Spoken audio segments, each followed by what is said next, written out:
Hello everyone and welcome back to Crime Rush. I'm Inga and I'm so grateful that you clicked on this video. I really hope that you will subscribe and also like this video just to help the channel out. Now, just a little over a year ago, I covered the case of Celvin Seaborne. In fact, it was one of my first videos. I think it was my fifth video that I uploaded to this channel. And since then, that video has gained over 70,000 views, which is incredible if you consider how small my channel still is. But I think it's because this young man's story had such an impact on people, including myself. When I first covered the case, there really wasn't a lot of information available at the time. So I wanted to make this video to not only update you, but to also do my part in keeping Celvin's story alive. Please be aware that we are still waiting for this case to play out in court, and for that reason, everything in this video will be allegedly and reportedly. Also, this content is intended for mature audiences only.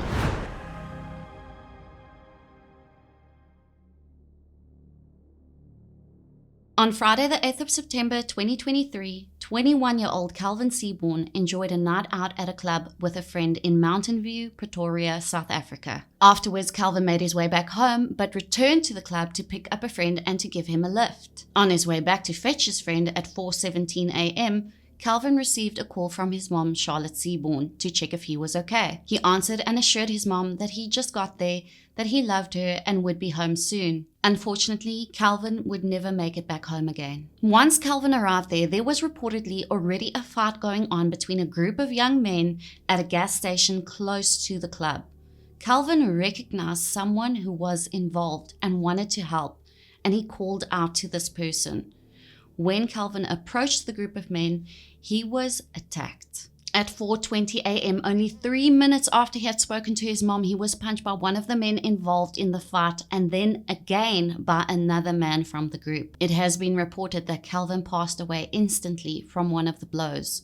His friend ran over to him, but sadly realized that Celvin was deceased. The following day, on the 9th of September 2023, 27-year-old Gerard van der Merwe turned himself into police and was arrested. On the 11th of September, he appeared in court but was not granted bail because his address and criminal record had not yet been verified. On Wednesday the 13th, he appeared again and was granted bail of 5,000 rand. In court, he asked for bail because he said he was heavily under the influence and that he looked after his mom and sister because his father had passed away. Charlotte, Celvin's mom, has said that this reason he gave for bail deeply upset her, because little did he know that Celvin was doing the same for his family, and now he was no longer on this earth. But you're probably wondering, what about the other perpetrator who was involved? Well, turns out the entire fight was caught on camera, and reportedly when the chief state prosecutor viewed the video footage, he realized that 29-year-old Donovan Trotsky was also involved. The footage reportedly shows Donovan punching Celvin at 4:20 a.m.,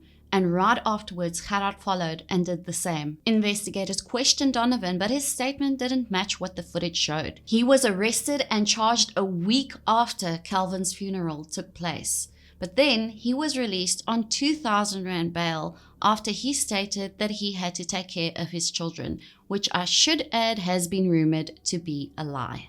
Both Gerard van der Merwe and Donovan Trotsky have been charged with murder. They last appeared in court this month on the 3rd of September 2024.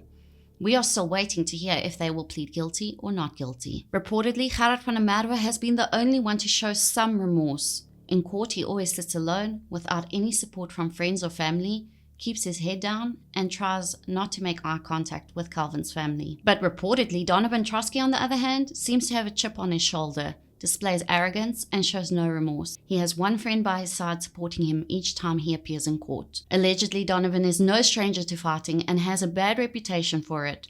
But unfortunately, nobody ever opened a case against him. Regarding this, Charlotte Seaborne said, quote, "I feel those people are partly responsible for my child no longer being here, because if they had all come forward and opened cases, Trotsky might have been locked up and there wouldn't have been a Celvin case." End quote.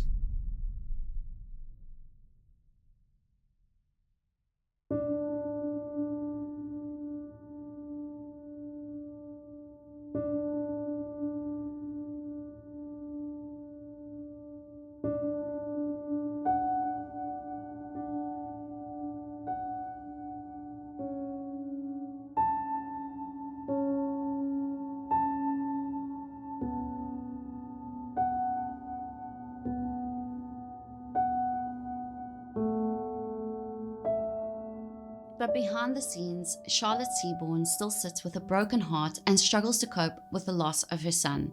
I've been in contact with her and have witnessed over the past year how she fights for her son, posting beautiful memories on social media and doing her part in trying to keep the public updated and keeping her son's story alive.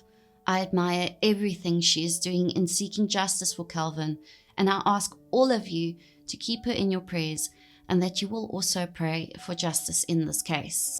I found it extremely difficult to ask Charlotte about Celvin because if my heart hurt asking the questions, I could only imagine how hers was breaking to answer them.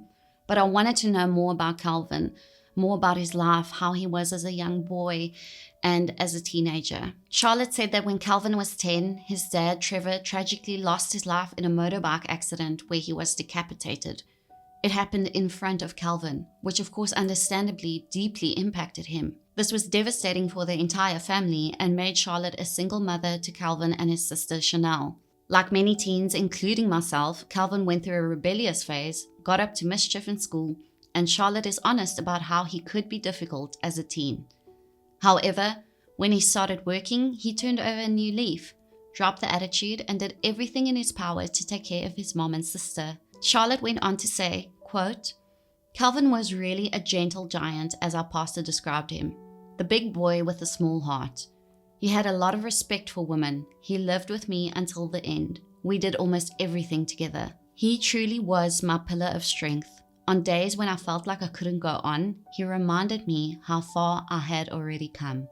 I guarded my children with my life.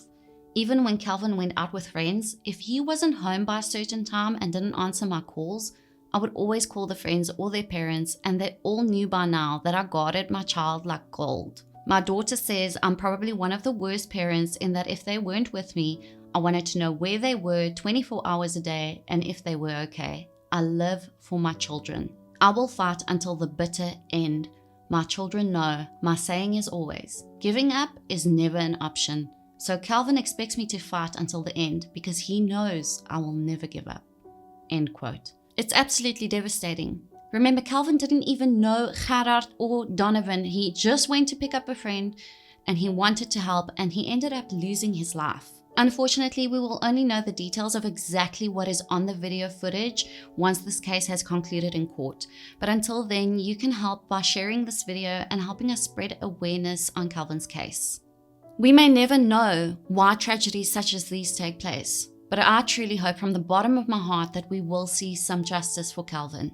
I will do another video on this case once it has concluded in court to keep everyone updated. But until then, go and hug your kids, cherish your loved ones, and never take each other for granted because you never know when it will be your last moment with someone. Thank you so much for watching, everyone. I really appreciate all the support. Please remember to like and subscribe, and I will see you in the next one.